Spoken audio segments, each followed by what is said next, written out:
ஒரு வீட்டையே கல்விக்காக மாற்றி அமைத்த காவல்துறை அதிகாரி.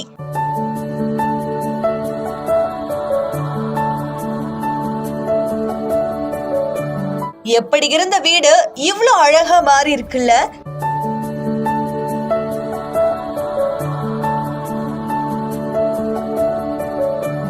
இந்த காவல்துறை அதிகாரியோட மனசு தங்கம்ங்க. கல்விக்காக இப்படி ஒரு நெகிழ்ச்சியான செயலா?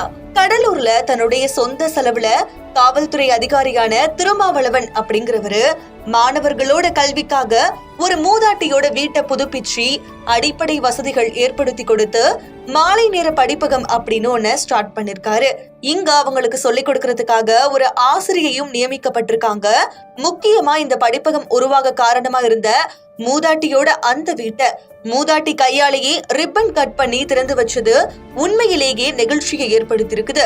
இரு நல்ல உள்ளங்கள் இணைஞ்சு செஞ்ச இந்த செயலானது பலரோட பாராட்ட பெற்றிருக்கு. இந்த வீடியோவை கடலூர் ஜங்ஷன் அப்படின்ற இன்ஸ்டாகிராம் பேஜ்ல தான் போஸ்ட் பண்ணிருக்காங்க. இப்போ இந்த வீடியோ சோசியல் மீடியால பயங்கரமா வைரல் ஆகிட்டு இருக்கு. இந்த வீடியோ பத்தின உங்களுடைய கருத்துக்களை மறக்காம கமெண்ட் செக்ஷன்ல சொல்லுங்க.